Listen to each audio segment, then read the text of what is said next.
Hello everyone, नमस्कार। इस video को देखने वाले सभी स्टूडेंट्स, सभी एस्पिरेंट्स का मैं बीइंग ऑफिशियल यूट्यूब चैनल पर स्वागत करता हूं। हाजिर हूं आप सबके बीच में एक और वीडियो लेके, जिसमें हम लोग करने वाले हैं 19 अप्रैल 2022 को जो शिफ्ट 3 में मैथ्स के 25 क्वेश्चन आप लोगों से पूछे गए CGL 2021 के एग्जाम में, वो सभी क्वेश्चन हम लोग सॉल्व करने वाले हैं। डेली 25 प्रीवियस ईयर क्वेश्चन का प्रैक्टिस सेशन में आपके लिए लेकर आ रहा हूँ, ताकि SSC जो भी एग्जाम कंडक्ट करता है उनकी प्रिपरेशन आपकी बहुत अच्छे से हो जाए। Based on latest TCS pattern सारे क्वेश्चन में आपको सॉल्व करा रहा हूँ, सॉल्यूशन दूंगा प्रॉपर एनालिसिस के साथ। इंग्लिश और हिंदी दोनों में हमारी स्टेटमेंट रहने वाली है। मैं प्रतीक सेठी, पहले ही अटेम्प्ट यानी कि CGL 2019 में मैं एक्साइज इंस्पेक्टर सेलेक्ट हुआ और मेरा ऑल इंडिया रैंक था 1115 और CGL 2019 में मेरा मैथ्स में स्कोर था प्री में 50 आउट ऑफ 50 और मेंस में मेरा 197.5 आउट ऑफ 200 स्कोर था। और इससे पहले मैं आपको CGL 2021 के मैथ्स के क्वेश्चन की 14 वीडियोज़ आपको प्रोवाइड कर चुका हूँ। अभी आपको आई बटन पर उनकी प्लेलिस्ट मिल जाएगी। इसके बाद 6 वीडियोज़ और बचती हैं और उसके बाद CGL 2021 जो 21 शिफ्ट में कंडक्ट हुआ था, जिसमें मैथ्स के आपसे 525 क्वेश्चन पूछे गए थे, वो सारे क्वेश्चन हम इस सीरीज़ में ख़त्म कर देंगे। 6 और वीडियो आने वाली हैं आपके सामने, और ये कुछ लिंक है, आप लोग ज्वाइन कर लें। टेलीग्राम चैनल है, फेसबुक पेज है, आप लोग लाइक कर देना, टेलीग्राम ज्वाइन कर लो। यूट्यूब चैनल आप लोग सब्सक्राइब कर देना, ताकि जो यहाँ पर मैं मैथमेटिक्स का कोर्स कराऊँगा आपको, अरिथमेटिक और एडवांस दोनों कराऊँगा। मेनली फोकस रहेगा SSC CGL एग्जाम में, पर आप SSC के सभी एग्जाम्स की प्रिपरेशन इस चैनल पे कर सकते हैं। उस कोर्स से बिल्कुल फ्री कोर्स होगा आपके लिए। और प्रीवियस ईयर क्वेश्चन के सेशन तो मैं लेके आता रही हूँ। 2019 और 2020 में तो मैंने CGL CP और CHSL के ही क्वेश्चन कराए हैं, पर 2021 से मैं आपको सारे SSC जो भी एग्जाम कंडक्ट करता है उसमें जो भी क्वेश्चन पूछता है मैथ के, वो सारे क्वेश्चन आपको यहाँ पर देखने को मिलेंगे। कोई इंक्वायरी हो, ईमेल ID, व्हाट्सएप नंबर है, अगर कुछ पूछना हो, मैथ्स में कोई डाउट हो, वैसे प्रिपरेशन में कोई गाइडेंस वगैरह चाहिए हो। और ये अभी तक मैं कंटेंट आप लोगों को करा चुका हूँ। रेशियो एंड प्रोपोर्शन की प्लेलिस्ट में आपको एज की वीडियो मिल जाएगी, और टाइम स्पीड एंड डिस्टेंस में आपको ट्रेन चैप्टर भी मिल जाएगा। तो ये सब कंटेंट मैं आपको करा चुका हूँ। ये सब प्लेलिस्ट का लिंक है, आपको डिस्क्रिप्शन में अवेलेबल हो जाएगा, और ये सारे लिंक भी आपको डिस्क्रिप्शन में मिल जाएंगे। एक बार चैनल पर गो थ्रू हो जाना, चैनल को अच्छे से देख लेना, कंटेंट देख लेना। अगर कंटेंट अच्छा लगे तो चैनल को सब्सक्राइब कर देना, ताकि जो भी वीडियो मैं आपके लिए लेकर आऊँ आपसे मिस ना हो। देख लेना, आपको बहुत इंपॉर्टेंट प्रीवियस ईयर क्वेश्चन सारे आपको इन चैप्टर्स में देखने को मिलेंगे। जो चैप्टर मैंने कराए हैं सारा प्रीवियस ईयर कंटेंट, और आने वाले टाइम में जो इंपॉर्टेंट क्वेश्चन साबित हो सकते हैं वो सारे क्वेश्चन मैंने आपको इन चैप्टर्स के अंदर कराए हैं। तो ये वीडियो भी एंड तक देखना और वीडियो को लाइक कर देना। क्वेश्चन में बोला है 20 men can finish up work in 30 days.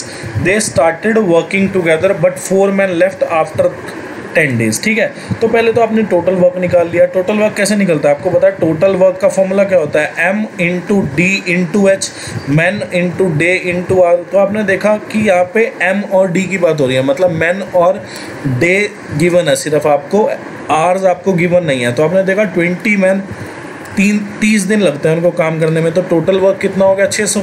आपको बोला है दे स्टार्टेड वर्किंग टुगेदर, वो साथ में काम करना शुरू करते हैं, मतलब 20 मैन जो है साथ में काम करना शुरू करते हैं, और 4 आदमी जो है 10 दिन के बाद चले जाते हैं। मतलब इन 20 मैन जो है इन्होंने 10 दिन काम किया। तो आपने देखा कि 10 दिन में ये कितना काम कर लेंगे 20 मैन। तो आपने देखा कि ये कितना हो गया?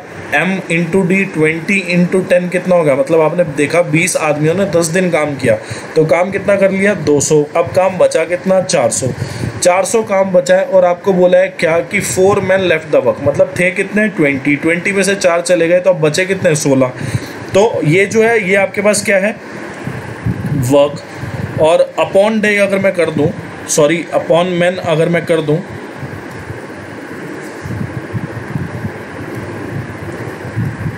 ठीक है, तो वर्क अपॉन मैन अगर मैं कर दूंगा तो मेरी डेज की वैल्यू आ जाएगी। वर्क कितना बचा? 400। कितने लोगों को अब काम करना है? 20 मैन पहले थे, जिसमें से 4 मैनों ने काम छोड़ दिया, 4 मैन काम छोड़ के चले गए, तो बचे कितने? 16 मैन। तो यहाँ पे आपके पास नंबर ऑफ डेज आ जाएंगे। तो आपने देखा कि ये आपके पास आ गया कितना? 25। तो आपने देखा कि 25 दिन, और आपको बोला है क्या? In how many days would the work be completed, मतलब कितने दिन में काम खत्म हुआ। आपने देखा 25 दिन तो इन 16 आदमी को लग गए, और 20 आदमी पहले 10 दिन काम कर चुके हैं। तो आपने देखा 25 दिन बाद में लगे, पहले 10 दिन काम हो चुका था। तो आपने देखा टोटल 35 दिन लगे काम को ख़त्म होने। ठीक है, अब ये वाला क्वेश्चन है। ये वाला क्वेश्चन बहुत इंपॉर्टेंट क्वेश्चन है, बहुत अच्छा क्वेश्चन है, और ये क्वेश्चन अगर हम ऑप्शन से बनाए ना तो 2 मिनट में सॉल्व हो जाएगा। पर अगर मैं इसको क्वेश्चन को पूरा एलेबरेटली अगर मैं इसको सॉल्व करूँगा तो इसमें गलती होने का चांसेस बहुत ज़्यादा है। और उसके अलावा एक और चीज़ इस क्वेश्चन में क्या कि टाइम टेकिंग बहुत है, ठीक है। देखो ऑप्शन से हम बनाने की कोशिश करते हैं कैसे। आपने देखा कि एक फ्रूट सेलर है, वो पहले क्या किया, उसने सेल कर दिया 45% ऑफ द ऑरेंजेस और एक और ऑरेंज उसने कस्टमर को दे दिया। अब उसके पास जो रिमेनिंग बचे उसमें से उसने 20% बेच दिए और 2 मोर ऑरेंजेस बेच दिए साथ में सेकंड कस्टमर को। फिर क्या हुआ कि जो सेकंड कस्टमर को बेचने के बाद जो ऑरेंजेस रह गए उसका 90% उसने थर्ड कस्टमर को बेच दिया और उसके पास अब 5 ऑरेंजेस बचे हैं, ठीक है। आपको बोला कि उसके पास फ्रूट सेलर के पास इनिशियली कितने ऑरेंजेस थे, ये आपसे पूछा है। देखो अगर आप ऑप्शन से करो, आपने 100 को लिया पहले ऑप्शन को, आपने देखा कि 100 आपने मान लिया कि 100 जो है इनिशियल नंबर ऑफ ऑरेंजेस है फ्रूट सेलर पे। क्या किया फ्रूट सेलर ने, इसका 45% बेच दिया, ठीक है। तो आपने देखा कि 100 का 45% कितना होगा, 45। और आपने देखा एक और ऑरेंज बेचा है, ठीक है। आपने देखा विद 1 मोर ऑरेंज, तो 45 में एक ऐड किया कितना, 46। अब 100 में से 46 ऑरेंजेस गए तो ऑरेंजेस बचे कितने, 54। अब बोला गया है कि 20% ऑफ द रिमेनिंग, मतलब ये जो रिमेनिंग बचे 54, इसका 20% बेच दिया। तो आपने देखा कि 54 का जो 20% है वो कितना हो जाएगा, ये आपके पास हो जाएगा 10.8, ठीक है। और इसके साथ 2 और ऑरेंजेस बेचे, तो आपने देखा ये ना पॉइंटों में हो गया। मतलब ऐसा तो नहीं होगा कि 12.8 ऑरेंजेस बेच दिए दोबारा, तो ऐसा तो कभी पॉसिबल ही नहीं। ऑरेंजेस जो है नंबर जो होगा वो इंटीजर होगा, ठीक है। पॉइंट में कोई वो ये थोड़ी ना है कि एक ऑरेंज पूरा बेच रहा है, जैसे 12 ऑरेंज पूरा बेच रहा है और 0.8 मतलब एक ऑरेंज का 0.8 हिस्सा बेच रहा है, ऐसा तो होगा नहीं। तो ये ऑप्शन गलत हो गया। फिर आप देखोगे कि 121 अगर मैं लेके करूँ तब भी आप चेक करोगे कि 121 का 45% निकालूंगा तब भी फ्रैक्शन आएगा, 111 का 45% निकालूंगा तब भी फ्रैक्शन आएगा। फिर ऑप्शन क्या बचता है आपके पास, 120, ठीक है। क्योंकि जो भी आपके नंबर ऑफ ऑरेंजेस बचेंगे वो इंटीजर होना चाहिए, ठीक है ना। तो आपने देखा 120 ऑप्शन लिया, 120 आपने ऑप्शन लिया, तो आपने देखा 120 का 45% आपके पास कितना आ जाएगा, 54। और एक ऑरेंज और दिया तो इसने पहले कस्टमर को अपने, ठीक है, 55 दे दिया। अब 120 में से 55 गया तो बचा कितना आपके पास, 65 बचा। अब इस 65 का उसने 20%, ठीक है, 20% कितना हो जाएगा, 1/5 और ये 13, मतलब 13 और 2 और ऑरेंजेस दिए तो 15 ऑरेंजेस दे दिए। तो पहले कस्टमर को कितने दिए, 55, दूसरे कस्टमर को कितने दिए, 15। तो 55 और 15 कितना हो गया आपके पास, 70 हो गया। मतलब 70 ऑरेंजेस बेच दिए तो बचे कितने, अब 120 टोटल थे, 70 बेच दिए तो कितने रह गए, 50। अब 50 जो ऑरेंजेस बेचे तो ये जो है उसने, मतलब अब जो ऑरेंजेस बचे 50 ऑरेंजेस अब बच गए, इसमें से उसने 90% जो है वो थर्ड कस्टमर को दे दिया। 90% अगर इसमें से उसने दे दिया तो उसके पास बचा कितना, 100%। अगर इसकी खुद की वैल्यू है 50 की, जिसमें से 90% उसने दे दिया तो इसके पास बचा कितना, 10%। तो 10% की वैल्यू कितनी आ गई, 5। मतलब अब 50 का जो 10% है उसकी वैल्यू कितनी आ गई, 5। मतलब उसके पास 5 ऑरेंजेस है अब, और क्वेश्चन में भी दिया है कि उसके पास 5 ऑरेंजेस है, तो ये वाला ऑप्शन जो है आपका करेक्ट हो जाएगा। एक तरीका ये है, ठीक है। उसके बाद दूसरा तरीका मैं आपको बताता हूं, अगर आपको प्रोसेस वाइज करना है पूरा। आपको क्या बोला कि आप इनिशियल नंबर ऑफ ऑरेंजेस निकालो। आपने मान लिया कि इनिशियल नंबर ऑफ ऑरेंजेस जो है ना, आपने x मान लिया, ठीक है। इनिशियल नंबर ऑफ ऑरेंजेस जो है x मान लिया आपने। फिर क्या बोला है आपको पहले कि a fruit seller sales 45% of the oranges that he has along with 1 more orange. मतलब इसने क्या किया कि एक कस्टमर को इसने जो इनिशियल नंबर ऑफ ऑरेंजेस है इसका 45% प्लस एक ऑरेंज बेच दिया, ठीक है। इसका 45% प्लस एक ऑरेंज बेच दिया। अब आपने देखा इसने ये किसको बेचा, फर्स्ट कस्टमर को, ठीक है। तो अब इसके पास बचे कितने, आपने देखा टोटल नंबर ऑफ ऑरेंजेस जो है इनिशियली x थे, जिसमें से उसने कितने बेच दिए, इतने बेच दिए। तो अब जो रिमेनिंग है वो रिमेनिंग कितना है, इतना। मतलब फर्स्ट कस्टमर को बेचने के बाद जो रिमेनिंग वैल्यू है वो कितनी है, x minus x into 45/100 plus 1, ठीक है। अब बोला गया कि ये जो रिमेनिंग है, मतलब ये जो रिमेनिंग है, इस रिमेनिंग का उसने 20% जो है सेकंड कस्टमर को दिया और साथ में 2 और ऑरेंजेस दे दिए, ठीक है। तो अब उसके पास कितने बच गए, आपने देखा कि फर्स्ट कस्टमर को उसने ये दिया और ये जो रिमेनिंग था, रिमेनिंग का 20% और 2 और ऑरेंजेस उसने सेकंड को दे दिया, तो ये जो है उसने सेकंड कस्टमर को दे दिया। ठीक है, ये जो है ऑरेंजेस उसने सेकंड कस्टमर को दे दिए, तो अब उसके पास ऑरेंजेस बचे कितने, ऑरेंजेस कितने बचे अब उसके पास, आपने देखा इनिशियल नंबर ऑफ ऑरेंजेस जो थे x, फर्स्ट कस्टमर को कितने दिए उसने 45x/100 + 1, और सेकंड को कितने दिए उसने x माइनस 45x/100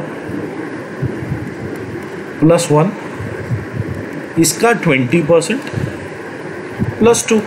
ठीक है, तो अब इतने ऑरेंजेस बच गए, इतने ऑरेंजेस का जो है 90%। अब ये जो है ये लास्ट रिमेनिंग ऑरेंजेस है, लास्ट मतलब यहाँ पे जो बोला है ना of the now remaining oranges. ठीक है, तो अब ये जो नाउ रिमेनिंग ऑरेंजेस है इसकी वैल्यू ये आ गई। ठीक है, अब इसका 90% उसने थर्ड कस्टमर को दे दिया, तो उसके पास कितना बचा, अब इसकी खुद की वैल्यू 100%, जिसमें से 90% उसने दे दिया, तो उसके पास कितना बचा 10%, और 10% की वैल्यू कितनी है, आपको बोला कि 5 ऑरेंजेस बचे हैं उसके पास। ठीक है, तो आपने देखा कि इतने सब का 10% उसके पास बचा है, और नंबर ऑफ ऑरेंजेस कितने बचे हैं 5, तो इक्वल पुट कर दो। अब इस क्वेश्चन को सॉल्व कर लो आप। ठीक है, तो आप इस क्वेश्चन को सॉल्व करोगे जब, तो इस क्वेश्चन की वैल्यू जो आपके पास आ जाएगी, देखो ये गया 9 पे और ये गया 20 पे, तो आपने देखा x 9x/20 और -1। ठीक है, उसके बाद अब मैंने क्या किया कि राइट हैंड साइड में मैं इस 10 को ले गया 1/10 को, तो यहाँ 50 हो गया।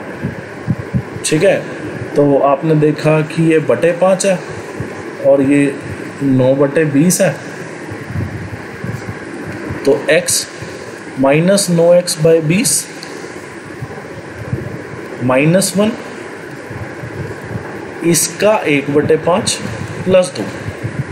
ठीक है, तो यहाँ पे जो है आपके पास आ जाएगा कितना 11x/20 -1।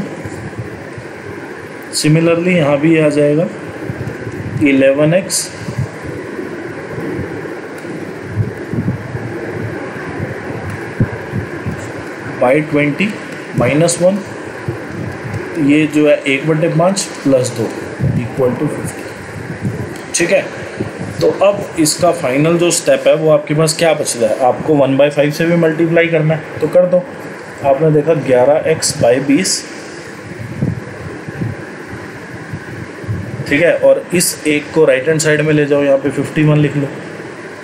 ठीक है, माइनस ये 11x/20 को मैं 1/5 से करूँ तो 11x/100 हो जाएगा, प्लस 1/5 माइनस माइनस प्लस, अंदर बचा -2, तो -2 है तो उधर जाके आपका ऐड हो जाएगा, +2 हो जाएगा, ये 53 हो गया आपके पास। ठीक है, तो 53 - 1/5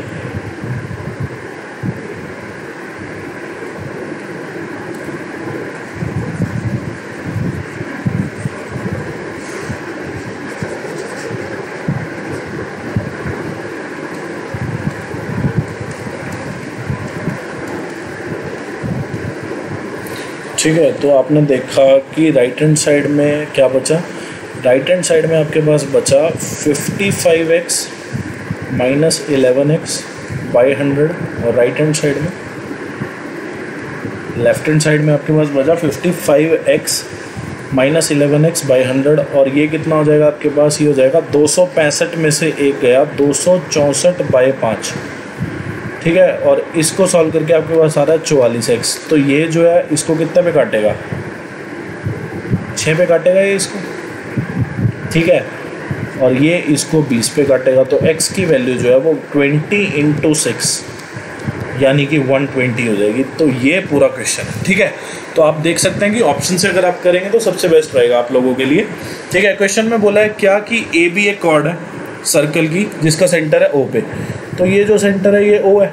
ठीक है, ए बी एक कॉर्ड है, आपने कॉर्ड बना दी। फिर आपने देखा सी जो है पॉइंट है सरकमफ्रांस पे सर्कल की माइनर सेक्टर पे, तो आपने देखा ए बी का जो माइनर सेक्टर है वो ये है, तो इसका जो सरकमफ्रांस है वो पॉइंट ये है, तो आप यहाँ पे पॉइंट सी मान लो। ठीक है, तो आपने देखा कि आपको क्वेश्चन में क्या बोला है कि एंगल ए बी हो, मतलब ये वाला जो एंगल है ये आपको 40 डिग्री बोला है, ठीक है, और आपको बोला है कि एंगल ए सी बी की वैल्यू बतानी है। अगर सी पॉइंट कहीं यहाँ पे है तो आपको ए सी बी एंगल की वैल्यू बतानी है।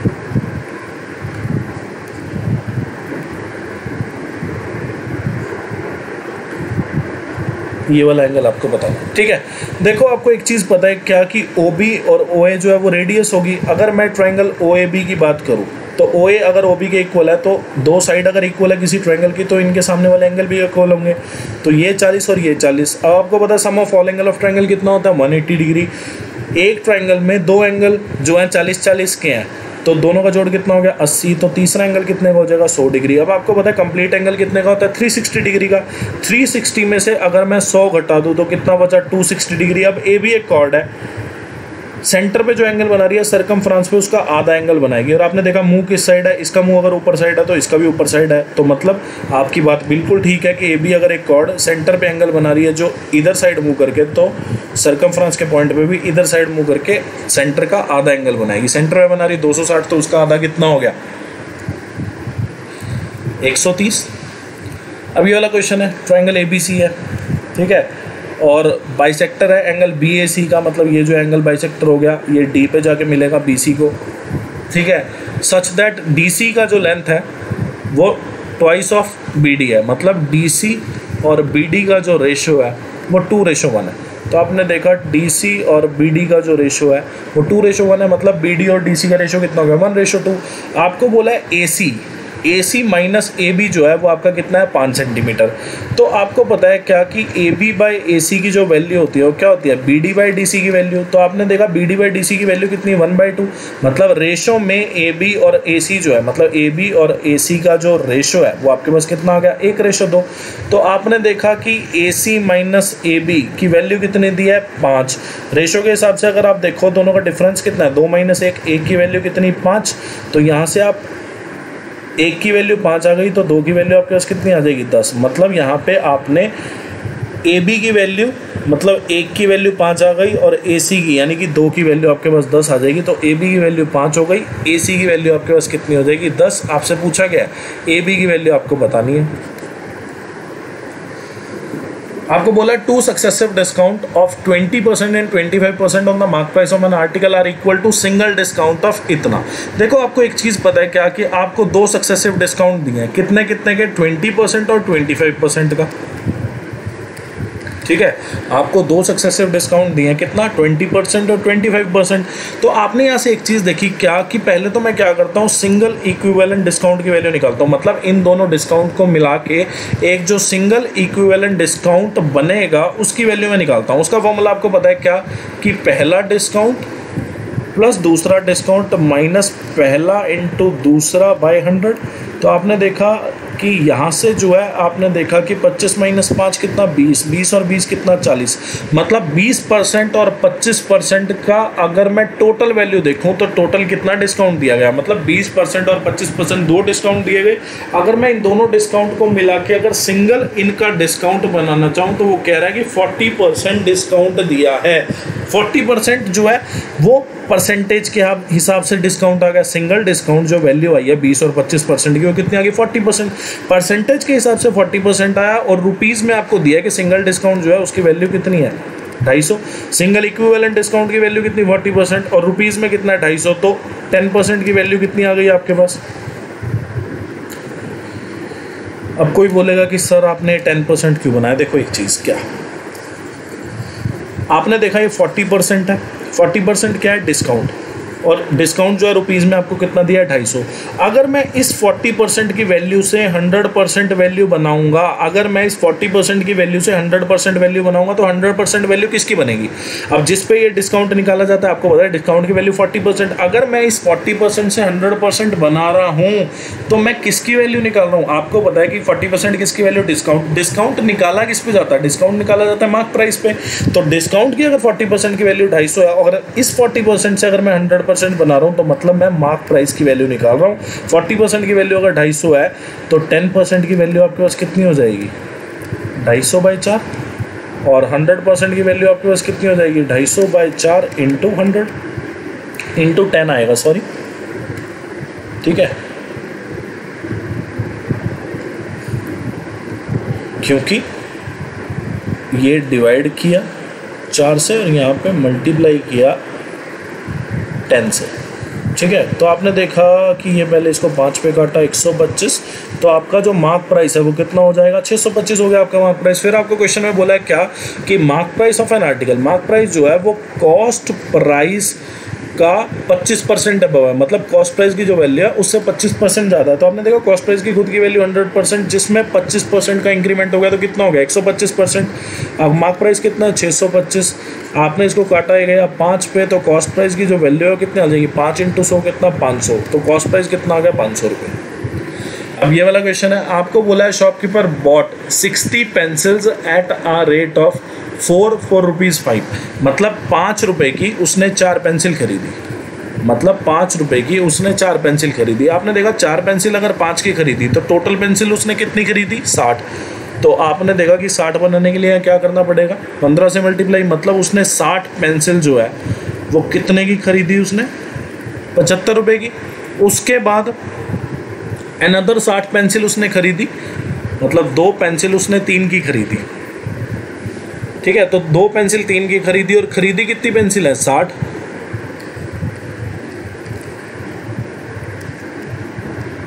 ठीक है, तो आपने देखा 60 पेंसिल के लिए आपको 30 से मल्टीप्लाई करना पड़ेगा, अगर इधर 30 से किया तो आपको इधर भी 30 से, तो मतलब अगर 2 पेंसिल वो 3 रुपये के हिसाब से खरीद रहा है तो 60 पेंसिल वो कितने के हिसाब से खरीदेगा 90 के हिसाब से। तो आपने देखा एक तो 60 पेंसिल उसने 75 रुपये में खरीदी, दूसरी 60 पेंसिल उसने 90 रुपये में खरीदी, तो मतलब उसने टोटल 120 पेंसिल खरीद ली, कितने में 165 में। फिर वो बोल रहा है क्या कि ही मिक्स्ड ऑल द पेंसिल, उन्होंने सभी पेंसिल मिक्स कर दी और उनको बेचना शुरू किया कितने पे 3 पेंसिल वो बेच रहा है 4 रुपये पे। ठीक है, 3 पेंसिल वो बेच रहा है 4 रुपये पे। खरीदी कितनी पेंसिल है 120, तो बेचनी कितनी पड़ेंगी उसको 120 की 120 पेंसिल बेचनी पड़ेंगी, मतलब जितनी पेंसिल उसने खरीदी है 60 उसने खरीदी पहले, मतलब 60 उसने खरीदी ये, फिर 60 उसने खरीदी है, मतलब टोटल उसने कितनी खरीद ली 120 पेंसिल। तो यहाँ पे 120 बनाने के लिए 40 से मल्टीप्लाई करना पड़ेगा, अगर इधर 40 से गया तो आपको इधर भी 40 से करना पड़ेगा। तो आपने देखा कि वो 120 पेंसिल जो है, ये तो आ गया आपका कॉस्ट प्राइस। अब आपका सेलिंग प्राइस आ गया कितना कि वो 120 पेंसिल जो है वो कितने में बेच रहा है 160 में बेच रहा है, क्योंकि 3 पेंसिल वो 4 रुपये में बेच रहा था, तो 120 पेंसिल वो 160 में बेच रहा है। तो आपने देखा कॉस्ट प्राइस आपके पास कितना आया 165 120 पेंसिल का, और सेलिंग प्राइस कितना आ गया आपका 120 पेंसिल का 160 रुपये। तो यहाँ पे तो नुकसान हो गया क्योंकि कॉस्ट प्राइस बड़ा है सेलिंग प्राइस छोटा है, कितने का नुकसान हो गया 5 का, और नुकसान निकालते किस पे कॉस्ट प्राइस पे इंटू 100% हो गया आपके पास, तो ये आपके पास 33 आ गया। तो 3 सही 1/33% का नुकसान हो गया। आसान क्वेश्चन है, अच्छा क्वेश्चन है, और ये क्वेश्चन CHSL में भी पूछा गया था 2020 में। ठीक है, आपको बोला what is the compound interest, आपको कंपाउंड इंटरेस्ट बताना है, रेट कितना है compounded annually for 3 years on the principal. ठीक है, उस प्रिंसिपल पे निकालना है जो 8 साल में 12% पर एनम के हिसाब से इतना सिंपल इंटरेस्ट दे देता है। आपको पता है सिंपल इंटरेस्ट का फॉर्मूला क्या होता है P × R × T/100। ठीक है, तो ये सिंपल इंटरेस्ट का फॉर्मूला हमने क्यों लगाया, क्योंकि हमें बोला कि सिंपल इंटरेस्ट इतना दिया उतने ही प्रिंसिपल ने, मतलब 4800 सिंपल इंटरेस्ट दिया उतने ही प्रिंसिपल ने जो कंपाउंड इंटरेस्ट दे रहा है 10% के हिसाब से 3 साल में, तो वो बताना है आपको कि कंपाउंड इंटरेस्ट कितना दे रहा है, वही प्रिंसिपल है। तो यहाँ से प्रिंसिपल की वैल्यू निकालना आसान हो गया आपके लिए। आपने देखा सिंपल इंटरेस्ट कितना 4800, प्रिंसिपल कितना वो आपको निकालना है, रेट कितना 12%, टाइम कितना 8 साल। ठीक है, तो आपने देखा कि 12 चौके 48 और यहाँ पे ये गया 2 पे और यहाँ पे ये गया 50 पे, तो प्रिंसिपल जो है वो आपके पास कितना आ गया 5000 प्रिंसिपल आ गया। 5000 प्रिंसिपल, रेट है 10%, टाइम है 3 साल।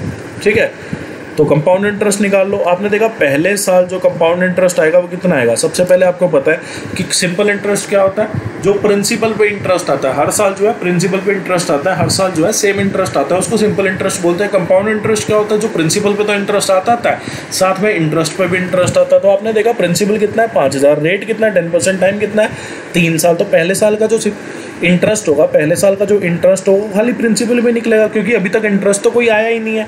तो आपने देखा कि 5000 का 10% कितना हो जाएगा आपके पास 500।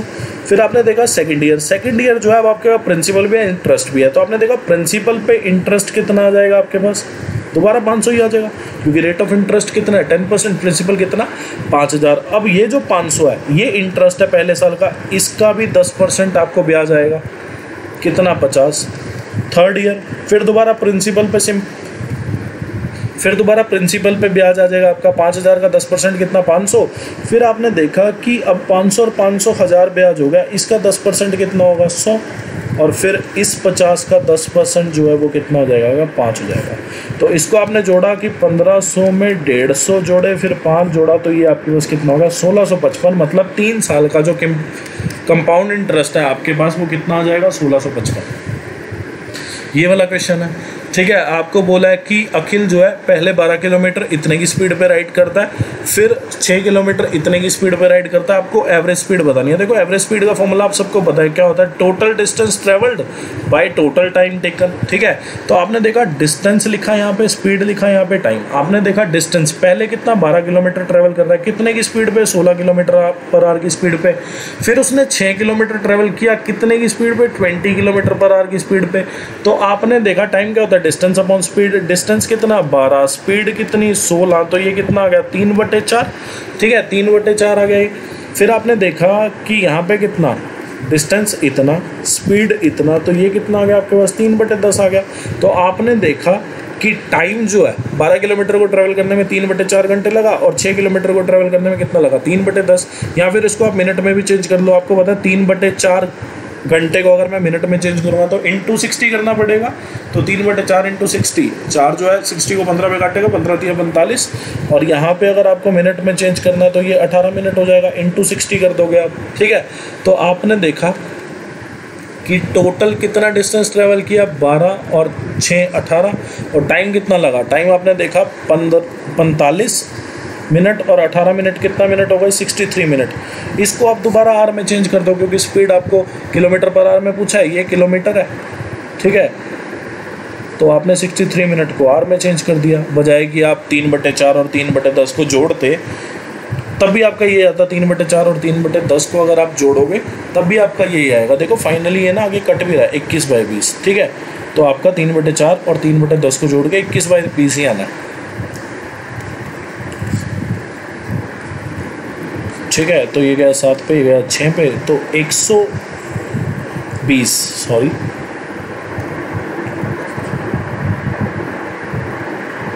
तो 120/7 जो कि कितना हो जाएगा आपका 17 7 119 होता है।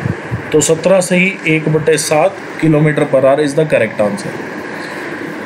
अब ये वाला क्वेश्चन है, आपको पता है कि profit of A by profit of B जो होता है वो investment of A into time of A और investment of B into time of B के बराबर होता है। तो आपको बोला है A and B enter into a partnership with certain investment, ठीक है। ए और बी एक पार्टनरशिप में घुसे कुछ इन्वेस्टमेंट लेके, at the end of 8 months A withdraw and collected back his money. तो क्या हुआ कि 8 मंथ के लिए ए ने पैसा डाला, और 8 मंथ के बाद क्या किया, ए ने अपना सारा पैसा निकाल लिया और कलेक्ट बैक कर लिया अपनी मनी। ए और बी के प्रॉफिट का जो रेशियो है 5:9 है, ठीक है। तो ए और बी के जो प्रॉफिट का रेशियो है वो कितना है 5:9। आपको बोला है कि बी ने इन्वेस्ट किया, और बोला है कि at the end of year भी आपको गिवन है, मतलब जो प्रॉफिट का रेशियो है वो 1 साल के बाद इतना है, ठीक है। तो मतलब पैसा जो है 1 साल के लिए इन्वेस्ट किया, किसने किया बी ने, क्योंकि ए ने तो 8 महीने के बाद ही निकाल लिया, ठीक है। तो आपने देखा कि आपको बी की इन्वेस्टमेंट बताई हुई है और आपको ए की इन्वेस्टमेंट पूछी है।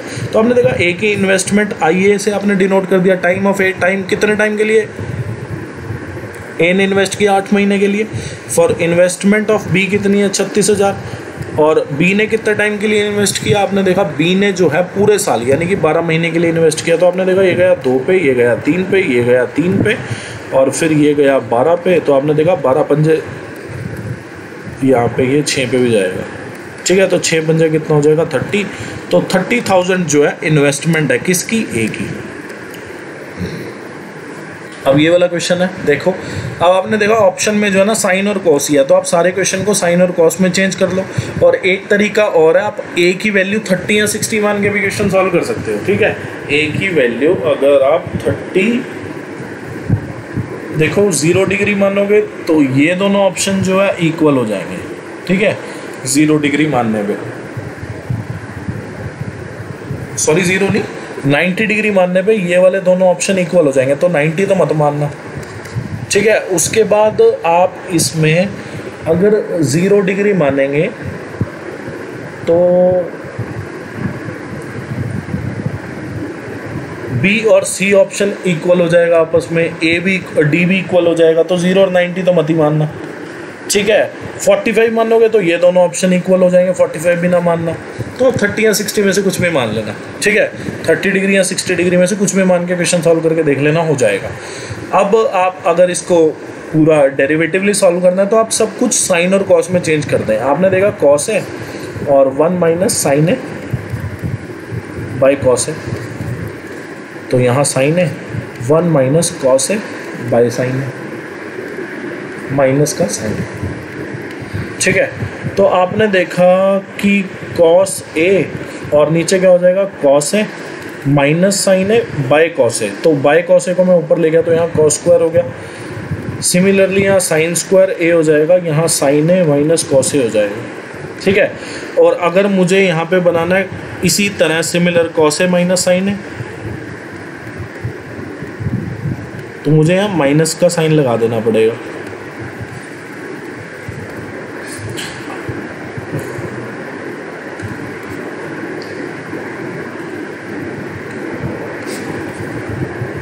तो अब आपने देखा बेस तो कॉमन हो गया, मतलब डिनोमिनेटर दोनों में कॉमन हो गया, तो आपने क्या किया, कॉस है माइनस साइन है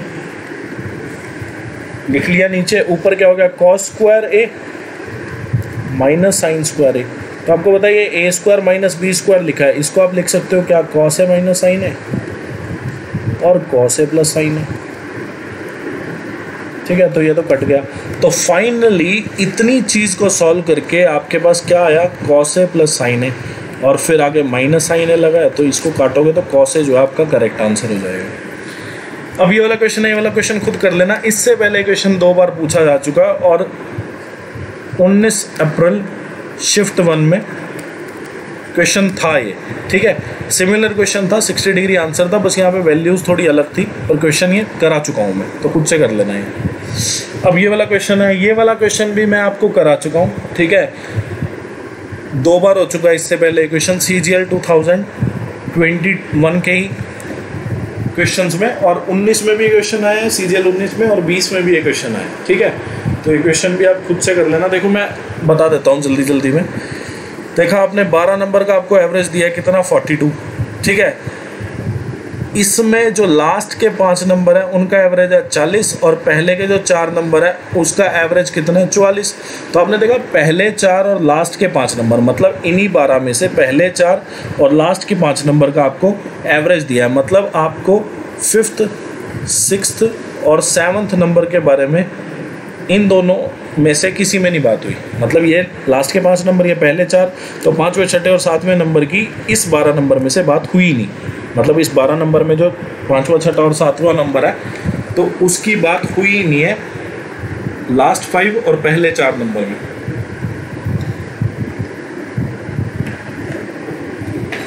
तो आपने देखा कि इन्हीं 12 नंबर में 5वां 6ठा और 7वां नंबर, आपने देखा इन 12 नंबर का एवरेज कितना, 42। तो इन 3 नंबर का एवरेज भी 42 होगा। इन 3 नंबर का अगर एवरेज 42 है तो टोटल कितना हो जाएगा, 42 × 3। फिर आपने देखा कि 5 नंबर में 5 नंबर जो है लास्ट के 5 नंबर, उनका एवरेज जो है 40 है, मतलब कितना, 2 कम है। तो ये जो 2 कम है एवरेज, ये किसने इनको बांटा होगा, जब ये 5 नंबर 12 नंबर में मिलाए गए तो इनका 2-2 एवरेज बढ़ा है, तो वो किसने बढ़ाया होगा, 5वें 6ठे और 7वें नंबर ने।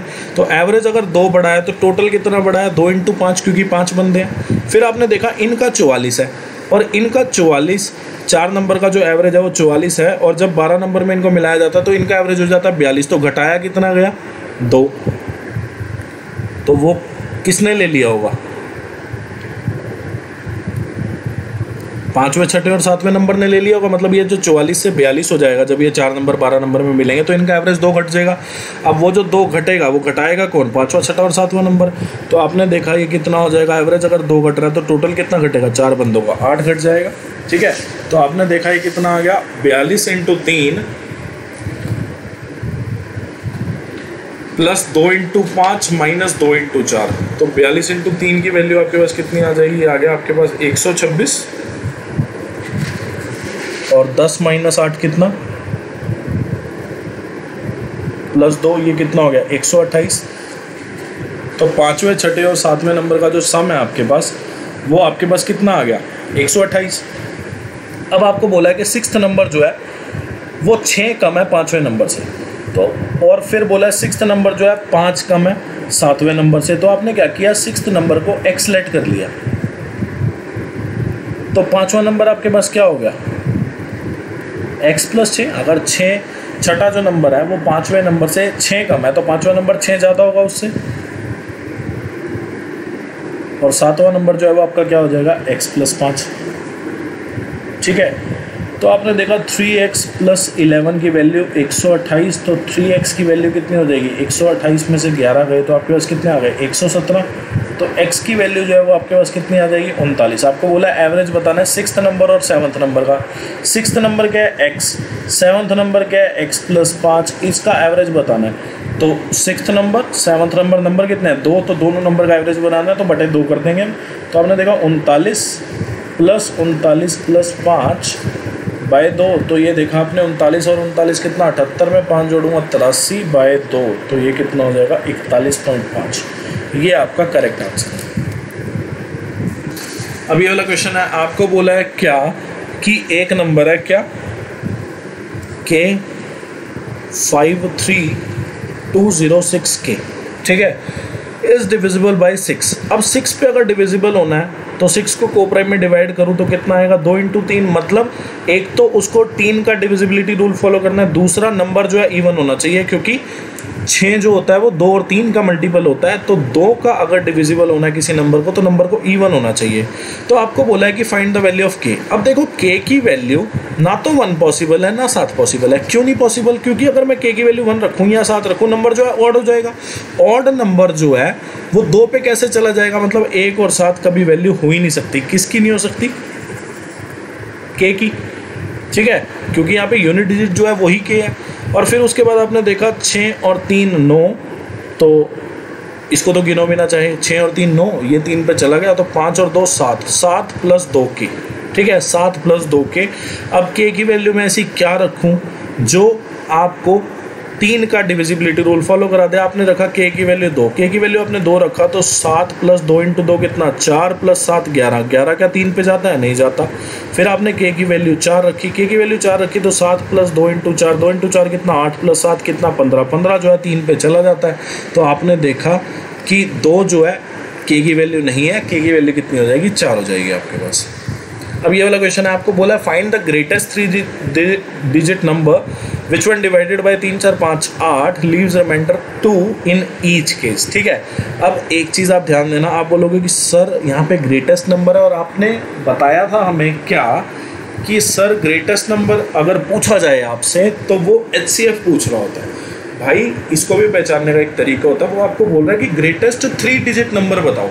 आपको ऐसा नहीं बोल रहा कि ग्रेटेस्ट फैक्टर बताओ या ग्रेटेस्ट नंबर बताओ, आपको वो पूछना इस क्वेश्चन में LCM ही चाह रहा है, पर ग्रेटेस्ट 3 डिजिट नंबर आपसे पूछना चाह रहा है। मतलब LCM into k plus remainder जब मैं इस क्वेश्चन में करूँगा तो k की वैल्यू मुझे ऐसी लानी है कि मैं 3 digit number, greatest 3 digit number बता पाऊँ। निकालना इसमें LCM ही है, ठीक है। तो 3 डिजिट नंबर आपको ग्रेटेस्ट बताना है, आपको ग्रेटेस्ट नंबर नहीं बताना। तो आपने देखा कि ऐसा नंबर आपको बताना है जो 3 पे, 4 पे, 5 पे और 8 पे जाए और रिमाइंडर दे कितना? 2 रिमाइंडर दे, ठीक है। तो आपको पता है कि अगर किसी नंबर को 3 पे, 4 पे, 5 पे और 8 पे जाना है तो मतलब उसके LCM पे भी जाना है, तो उस नंबर का LCM निकाल लो आप। तो आपने देखा 3, 4, 5 और 8 का LCM कितना हो जाएगा? 8 पंजे 40 और 3 120। तो LCM जो है वो आपके पास कितना आ जाएगा? 120 आ जाएगा आपके पास LCM, ठीक है। तो 120 के प्लस रिमाइंडर। अब के की वैल्यू आप पुट कर लो। आपको पता है कि यार अगर मैं के की वैल्यू 8 रखूँ, सीधा सीधा आपको दिख रहा है कि अगर मैं के की वैल्यू 1 रखूँगा तो यहाँ पे कितना आ जाएगा, मेरा रिमाइंडर की वैल्यू मेरे को कितनी पुट करनी है, 2, तो 122 आ जाएगा। ये ग्रेटेस्ट 3 डिजिट नंबर है ही नहीं। ग्रेटेस्ट 3 डिजिट कैसे निकलेगा, जब आप के की वैल्यू 8 रखोगे, के की वैल्यू 8 रखोगे तो आपको पता है 120 इंटू 8 कितना होता है, 960। 960 में अगर मैं 2 जोड़ूँ तो कितना हो जाएगा मेरा, 962। ये करेक्ट आंसर होगा। ठीक है, अगर मैं यहाँ पे 9 वैल्यू रखता तो यहाँ पे 1080 आ जाता, फिर 1082 नंबर हो जाता, जो कि 4 डिजिट स्मॉलेस्ट नंबर है। ठीक है, तो आपको 3 डिजिट का ग्रेटेस्ट नंबर बताना है, तो 962 जो है आपका करेक्ट आंसर हो जाएगा। क्वेश्चन में बोला एक सर्कल है जिसका सेंटर है O पे, उसकी जो रेडियस है वो 13 है। ठीक है, 2 पैरेलल कॉर्ड है are drawn on different sides, मतलब एक अगर कॉर्ड ऊपर है तो सेंटर के नीचे बनेगा दूसरा कॉर्ड, अगर एक कॉर्ड सेंटर के ऊपर बना हुआ है। लेंथ ऑफ वन कॉर्ड, एक कॉर्ड की आपको लेंथ दी है कितनी, 10 सेंटीमीटर। आपको बताना है डिस्टेंस बिटवीन द कॉर्ड्स, आपको गिवन है, आपको बताना है find the difference in the length of 2 chord, मतलब ये जो कॉर्ड है और इस कॉर्ड की लेंथ का डिफरेंस आपको बताना है, मतलब दोनों कॉर्ड की लेंथ का डिफरेंस बताना है। और आपको बोला है कि दोनों के बीच में जो डिस्टेंस है वो कितना दिया है आपको, 17 सेंटीमीटर। ठीक है, तो आपने क्या किया, सबसे पहले आपने इस सेंटर को यहाँ कॉर्ड के एंड पॉइंट से ज्वाइन कर दिया। फिर आपने क्या किया, सेंटर से कॉर्ड के मिड पॉइंट को ज्वाइन कर दिया। तो आपको पता है कि सेंटर से अगर कॉर्ड का मिड पॉइंट ज्वाइन करो तो सेंटर से जो लाइन खींची गई है और कॉर्ड आपस में 90 डिग्री एंगल बनाते हैं, और मिड पॉइंट अगर ज्वाइन किया तो ये दोनों आपस में इक्वल हो जाएगा, तो ये भी 5 और ये भी 5। आपको बोला है रेडियस कितनी है, आपको बोला है रेडियस जो है 13। आपको पता है 5 12 13 का ट्रिपलेट होता है, 13 अगर हाइपोटेन्यूज है, 5 अगर बेस है, तो 12 क्या होगा आपका, परपेंडिकुलर हो जाएगा। अगर ये 12 हो गया, टोटल जो डिस्टेंस है दोनों कॉर्ड के बीच में वो कितना है आपका, 17, तो इसकी लेंथ कितनी हो जाएगी, 5 हो जाएगी। फिर आपको पता है अगर मैं इस सेंटर से कॉर्ड का एंड पॉइंट ज्वाइन कर दूं तो ये रेडियस हो गया, ये 90 डिग्री, तो 5 13 और यहाँ पे कितना आ जाएगा, 12। अब कॉर्ड से मैंने परपेंडिकुलर डाला कॉर्ड पे, सॉरी सेंटर से अगर मैंने परपेंडिकुलर डाला कॉर्ड पे, तो आपको पता है कि ये मिड पॉइंट पे डलेगा जाके, तो ये मिड पॉइंट है, तो ये 12, तो ये भी आपका 12 हो जाएगा। ठीक है, तो टोटल लेंथ जो हो गई कॉर्ड की कितनी हो गई आपके पास, 24 हो गई। ये क्वेश्चन हम बहुत बार कर चुके हैं। ठीक है, तो ये 24 और ये 10, तो दोनों कॉर्ड की लेंथ का डिफरेंस जो है वो आपके पास कितना आ जाएगा, 14 सेंटीमीटर आ जाएगा। ठीक है, समझ आ गया होगा आपको रेडियस दी है, कॉर्ड की लेंथ दी, आपने सेंटर से कॉर्ड के मिड पॉइंट को ज्वाइन कर दिया, तो आपको पता है कि सेंटर से जो लाइन ड्रॉ हुई है कॉर्ड के मिड पॉइंट पे, वो कॉर्ड के साथ 90 डिग्री एंगल बनाएगी। तो आपने देखा कि कॉर्ड को 2 इक्वल हिस्सों में डिवाइड कर दिया, ये 5 ये 13, तो यहाँ 12 आ गया। दोनों कॉर्ड के बीच का डिस्टेंस दिया कितना, 17। अगर ये 12 हो गया, टोटल डिस्टेंस 17 है, तो ये 5 हो जाएगा, 5 रेडियस 13। तो यहाँ पे कॉर्ड सेंटर से जो है कॉर्ड पे परपेंडिकुलर डाल दिया, 2 इक्वल हिस्सों में इसने कॉर्ड को डिवाइड कर दिया, इसकी वैल्यू 12 आ गई, तो इसकी वैल्यू 12, क्योंकि दोनों जो लेंथ हैं, मतलब सेंटर से जो परपेंडिकुलर डाला तो इसने कॉर्ड को 2 इक्वल हिस्सों में डिवाइड कर दिया, मतलब एक हिस्सा ये वाला और एक हिस्सा ये वाला। अब ये वाला क्वेश्चन है, यहाँ पे आप सबसे शॉर्टेस्ट वे इसका क्या है कि x और y की वैल्यू 1 रखते हैं। वैसे तो आप पूरा क्वेश्चन सॉल्व करके देख लेना, x प्लस वाई का क्यूब खोलो, फिर x माइनस वाई का क्यूब खोलो, फिर इसको माइनस करो, 3y into 2x square minus 3y square. एक तो तरीका ये है, और एक आप x और y की वैल्यू पुट कर सकते हैं, 1 1 वैल्यू पुट कर देना। आपने देखा कि यहाँ पे कितना आया, 1 प्लस 1 का क्यूब माइनस 1 माइनस 1 का क्यूब माइनस 3 इंटू 1 2 1 का स्क्वायर माइनस 3 1 का स्क्वायर 1 का क्यूब। तो आपने देखा यहाँ पे कितना आ गया, 2 का क्यूब 8, 1 माइनस 1 कितना 0, माइनस 3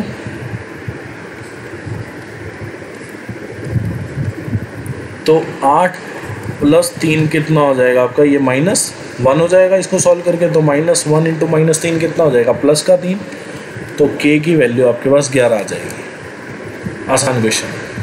अब ये वाला क्वेश्चन है, देखो ऑप्शन से आपको साफ साफ पता चल रहा है कि 0 और 90 डिग्री, अगर मैं 0 डिग्री पुट कर दूं तो कॉट अल्फा जो इन्फिनिटी हो जाएगा, इन्फिनिटी में कुछ भी जोड़ के मैं 2 नहीं ला सकता, ठीक है, क्योंकि आपको पता है ये भी स्क्वायर की टर्म है, ये भी स्क्वायर की टर्म, तो यहाँ पे भी पॉजिटिव वैल्यू आएगी, यहाँ पे पॉजिटिव वैल्यू आएगी। ठीक है, तो यहाँ पे अगर इन्फिनिटी आ जाए तो ऐसी कोई पॉजिटिव वैल्यू नहीं है जिसको मैं जोड़ के यहाँ पे 2 ला सकूँ। तो 0 डिग्री और 90 डिग्री तो ऑप्शन ही गलत, क्योंकि 90 डिग्री पे 10 जो है वो इन्फिनिटी हो जाएगा। ठीक है, तो 45 और 60 बचता है। अगर आप 45 रखो तो आपको पता है cot 45 जो होता है 1 होता है, 1 का स्क्वायर 1, 10 45 1 होता है, 1 का स्क्वायर 1, दोनों को जोड़ोगे 2 आ जाएगा। तो 45 degree is the correct answer. ठीक है, एक तरीका और मैं आपको बताता हूँ, देखो tan square alpha plus cot square alpha, या फिर इसको ऐसा बोल लो क्या, tan square alpha plus 1/tan square alpha की वैल्यू अगर 2 है तो ये तभी पॉसिबल है जब tan स्क्वायर अल्फा की वैल्यू 1 हो और cot स्क्वायर अल्फा की वैल्यू 1 हो। ठीक है, मतलब tan स्क्वायर अल्फा की वैल्यू 1 हो या फिर 1/tan स्क्वायर अल्फा की वैल्यू 1 हो, मतलब इसमें भी यही हुआ कि tan स्क्वायर अल्फा की वैल्यू जो है 1 है। ठीक है, नहीं तो आप चाहे नेगेटिव वैल्यू tan अल्फा की रख लो, चाहे cot अल्फा की, चाहे आप फ्रैक्शन में वैल्यू रख लो, कुछ भी रख के देख लो, एक के अलावा वैल्यू कुछ भी रख के देख लो, वैल्यू जो है हमेशा 2 से बड़ी आएगी, कभी भी 2 नहीं आएगी। 2 पे वैल्यू तभी आती है जब 2 चीज़ का स्क्वायर आप जोड़ रहे हो, दोनों की वैल्यू 1 1 हो, तभी जाके ऐसा पॉसिबल है कि वैल्यू 2 आएगी। अगर 2 चीज़ का आप स्क्वायर, जैसे tan अल्फा और cot अल्फा का आप स्क्वायर जोड़ रहे हो, तो ये तभी पॉसिबल है कि वैल्यू 2 आए इन दोनों को जोड़ के, अगर दोनों चीज़ tan अल्फा और cot अल्फा की वैल्यू 1 1 हो। इसके अलावा इस दुनिया में ऐसी कोई वैल्यू नहीं बनी। -1 भी हो सकता है यहाँ पे, ठीक है, -1 भी हो सकता है एक वैल्यू, पर 1 और -1 के अलावा ऐसी कोई वैल्यू नहीं इस दुनिया में बनी जो आपका, चाहे वो फ्रैक्शन हो, -1/3 करके देख लेना, क्योंकि अगर आप यहाँ पे -1/3 का स्क्वायर करोगे तो यहाँ पे जो है 1/-1/3 का स्क्वायर हो जाएगा आपका। तो ये कितना हो गया, 1/9 प्लस 9, ये कितना हो गया 9 सही 1/9, जो कि हमेशा आपका 2 से ज़्यादा रहेगा। सिर्फ एक ऐसी वैल्यू है, दोनों जगह अगर आप लेते हो तो इन दोनों का जोड़ करके आपका 2 आएगा, या -1 आप ले सकते हो। ठीक है, तो ये चीज़ समझ आई होगी उम्मीद करता हूँ। ये क्वेश्चन आप खुद कर लेना, बहुत क्वेश्चन करा दिया मैंने, सिंप्लीफिकेशन किया आपको। क्वेश्चन बोला एक राइट एंगल ट्रायंगल है, ठीक है, एक राइट एंगल ट्रायंगल है, आपने मान लिया कि एक राइट एंगल ट्रायंगल है ABC। ठीक है, उसको बोला है कि मीडियंस जो ड्रॉ किए गए हैं from the vertices of acute angle. अब आपको पता है ये 90 डिग्री एंगल है, तो ये राइट एंगल हो गया, तो बाकी दोनों एंगल जो है वो एक्यूट एंगल हो जाएंगे। तो एक्यूट एंगल वाले वर्टिसेस कौन कौन से हुए, A और C। तो A और C से 2 मीडियन ड्रॉ किए गए, जिसमें से एक की लेंथ 7 सेंटीमीटर है, दूसरे की लेंथ कितनी है 4√6 सेंटीमीटर। ठीक है, तो ये मान लिया आपने, ये E हो गया और ये D मान लिया आपने। तो आपको एक चीज़ पता होनी चाहिए क्या, कि 5 ऑफ हाइपोटेन्यूज का स्क्वायर जो होता है वो 4 इंटू मीडियन के स्क्वायर का सम होता है। ठीक है, 5 इंटू हाइपोटेन्यूज का जो स्क्वायर होता है, कंडीशन होती है, याद रख लेना, हर एग्जाम में पूछी जाती है आप लोगों से। ठीक है, CGL 20 में भी ये पूछी गई थी, शायद CGL 19 में भी ये पूछी गई थी, तो ये चीज़ ध्यान रखना आप ये। और या फिर इसको बोल सकते हैं क्या, कि हाइपोटेन्यूज के स्क्वायर की जगह हम बेस का स्क्वायर, या बेस का स्क्वायर और परपेंडिकुलर का स्क्वायर भी आप ऐड कर सकते हो, इसकी वैल्यू भी जो होगी, तो ये दोनों वैल्यू पॉसिबल है। तो हमारा तो आंसर हाइपोटेन्यूज हमें निकालना है, लेंथ ऑफ हाइपोटेन्यूज हमें निकालना है, AE और DC की वैल्यू हमें पता ही है। तो 5AC का स्क्वायर 4 इंटू AE कितना 7 का स्क्वायर कितना 49, 4√6 का स्क्वायर। ठीक है, तो ये कितना आ गया 4/5, और यहाँ पे कितना 49, और 4 चौक 16, 16 6 96, तो इसको जोड़ूंगा तो ये कितना आ जाएगा आपके पास 145 आ जाएगा। ठीक है, तो 145 5 जो है इसको कितने में काटेगा 29 पे, तो AC स्क्वायर की जो वैल्यू है वो 4 इंटू 29 आ गई। तो AC की वैल्यू कितनी हो जाएगी, √4 कितना होता है 2 इंटू √29, तो 2 √29 इज द करेक्ट आंसर। अब ये वाला क्वेश्चन है, आपको बोला लेंथ ऑफ वायर जिसकी रेडियस आपको इतनी दी है, that can be drawn from melting a solid copper sphere of diameter इतना। देखो एक चीज़ आपको पता होनी चाहिए क्या, कि जो वायर होती है, वायर कुछ ऐसी होती है, ठीक है, वायर कुछ ऐसी होती है। ठीक है, तो वायर जो होती है हमेशा सिलेंड्रिकल फॉर्म में होती है, क्योंकि उसका दोनों जो साइड होता है, वायर का जो दोनों साइड होता है वो सर्कुलर होता है। ठीक है, और लंबाई भी होती है उसकी कुछ, तो ये सिलेंड्रिकल फॉर्म बन जाती है। अब आपको पता है कि 1 mm जो होता है वो 1/10 सेंटीमीटर होता है, तो वायर जो होता है सिलेंड्रिकल फॉर्म में होता है। तो आपको बोला है कि वायर कितनी लेंथ की बनेगी अगर उसकी रेडियस इतनी है, अगर हम मेल्ट कर रहे हैं सॉलिड कॉपर स्फीयर को जिसका डायमीटर इतना है। तो आपको क्या करना है, आपको पता है जब एक शेप से दूसरी शेप में चेंज करते हैं किसी भी फिगर को, तो उसका वॉल्यूम हम आपस में इक्वल रखते हैं, ठीक है। तो आपने देखा वॉल्यूम ऑफ स्फीयर क्या होता है, 4/3 पाई आर का क्यूब, ठीक है। तो लेंथ ऑफ वायर आपको सेंटीमीटर में बतानी है, तो आप सब कुछ सेंटीमीटर में चेंज कर देंगे। तो आपने देखा डायमीटर अगर 6 है तो रेडियस कितनी हो जाएगी, 3 × 3 × 3। फिर वॉल्यूम ऑफ सिलेंडर क्या होता है, पाई आर स्क्वायर। तो रेडियस आपको कितनी दी, 0.1 mm। तो mm को अगर सेंटीमीटर में चेंज करेंगे तो 0.1/10 और यहाँ से आपकी हाइट आ जाएगी। पाई से पाई गया, 3 से 3 गया, ठीक है। और ये आप देख रहे हो कि अगर मैं ये 0 हटाऊँ यहाँ पे 100 आ जाएगा, ये 0 हटाऊँ यहाँ पे 100 हो जाएगा। तो हाइट की जो वैल्यू है कितनी आ जाएगी, 4 × 12 = 36 और फिर 4 0 लगानी है। तो 36 के साथ 4 0 मतलब ये जो है करेक्ट आंसर हो जाएगा। अब ये वाला क्वेश्चन है, ये क्वेश्चन आपका 19 अप्रैल शिफ्ट 1 में सेम क्वेश्चन आपसे पूछा गया। मतलब यहाँ पे x + y + z की कुछ वैल्यू थी, कुछ और वैल्यू थी, और xy + yz + zx की कुछ और वैल्यू थी। आपसे पूछा यही था, x³ + y³ + z³ - 3xyz। तो ये आपने क्वेश्चन निकाल लेना, 407 इसका करेक्ट आंसर है। आपको बोला है व्हाट इज़ द रेशो, आपको बोला है कि what is the ratio of the number of people visiting mall A on Thursday, Saturday और संडे। तो आपने देखा 1280 और 460, ये आपके पास कितना हो जाएगा, 1740 में 1500 अगर मैं जोड़ूँ तो ये कितना हो गया, 3240। इसका रेशो आपको बताना है कि इसके साथ, to the number of people visiting mall be on these 3 days, मतलब यही थर्सडे, सैटरडे और संडे। तो आपने देखा ये 2450 में 750 अगर मैं जोड़ूंगा तो ये कितना हो जाएगा, ये आपका 3200 हो जाएगा, है ना। तो ये गया, और इसके बाद ये 4 पे चला जाएगा। 4 पे अगर मैं इसको काटूँ तो ये 80 आ गया और ये 81 आ गया। तो 81/80 इज़ द करेक्ट आंसर। अब ये वाला क्वेश्चन आपको बोला है, in which year did the company gain the maximum amount, ठीक है। गेन जो है वो रिसिप्ट माइनस एक्सपेंडिचर है। रिसिप्ट का जो है बार वो डार्क वाला है और ये वाइट वाला जो बार है ये एक्सपेंडिचर का बार है, ठीक है। तो गेन जो है वो इन दोनों का डिफरेंस, तो आपने देखा इन दोनों का डिफरेंस कितना, 3, इन दोनों का 4, इन दोनों का 5, इन दोनों का 2 और इन दोनों का 6। तो डिफरेंस सबसे ज़्यादा कौन से साल में, 2020 में। तो गेन जो सबसे ज़्यादा हुआ वो किस में हुआ, 2020 में। आपको बोला है how many students have got either grade D और ग्रेड E। तो आपने देखा ग्रेड D कितने % को मिला, 11% को। ग्रेड E कितने % को मिला, 19% को। और ये जो पाई चार्ट है, ठीक है, ये जो पाई चार्ट है ये परसेंटेज वाइज डिस्ट्रीब्यूशन है। तो आपने देखा कि ग्रेड D को 11%, मतलब ग्रेड D 11% स्टूडेंट्स को मिला, ग्रेड E 8% स्टूडेंट्स को मिला, और टोटल नंबर ऑफ स्टूडेंट कितने हैं, 1800। तो आपने देखा 19% की वैल्यू कितनी आ गई आपके पास, 1800 आ गई। तो आपने देखा 19 × 18 ये कितना आ गया, 342। मतलब 342 ऐसे स्टूडेंट्स हैं, या तो उनको ग्रेड D मिला है या उनको ग्रेड E मिला है। तो इस वीडियो का जो लास्ट क्वेश्चन है वो ये रहा। क्वेश्चन में आपको बोला था total number of student whose marks are less than 100। तो आपने देखा 100 से कम कितनों के मार्क्स हैं, तो आपने देखा 100 से कम तो हमें ऐसे जाना पड़ेगा और यहाँ तक।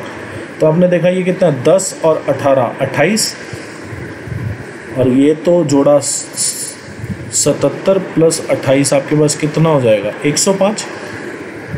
is what percentage less than the total number of student whose marks are more than या whose marks are 120 and above। तो 120 से 140, तो 120 से above इतनों का है। तो आपने देखा 75 में 55 जोड़े,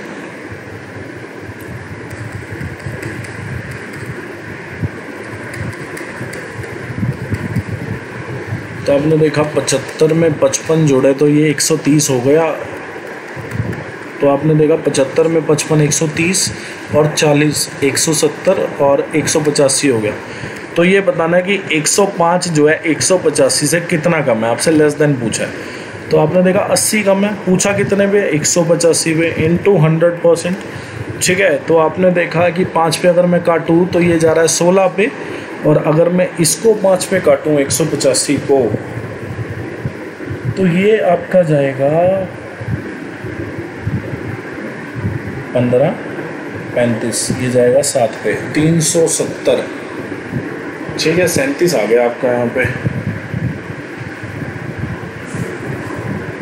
तो आपने देखा 1600 बाई 37 तो 160, तो ये आपका करीबन 43.2% हो जाएगा। ठीक है, तो ये जो है आपका 43.2%, 24% था वैसे, तो आपसे राउंड ऑफ में पूछा है तो 43.2% बता देंगे आप। 1 डेसिमल प्लेस तक आपसे पूछा तो सी जो है आपका करेक्ट आंसर है। इस वीडियो में इतना ही। वीडियो अगर अच्छी लगी हो वीडियो को लाइक कर देना। क्वेश्चन अगर आपको समझ आए हो, आपको हेल्प दिया हो इस वीडियो ने, तो वीडियो को लाइक कर देना, चैनल को सब्सक्राइब कर देना, शेयर कर देना फ्रेंड रिलेटिव में जो भी आपका तैयारी कर रहा हो, एसएससी के किसी भी एग्जाम की। कमेंट कर देना अपने प्रीशियस रिव्यू, फॉलो कर लेना। Thanks for watching this video. आप लोग खुश रहे, तैयारी करते रहे। Thank you.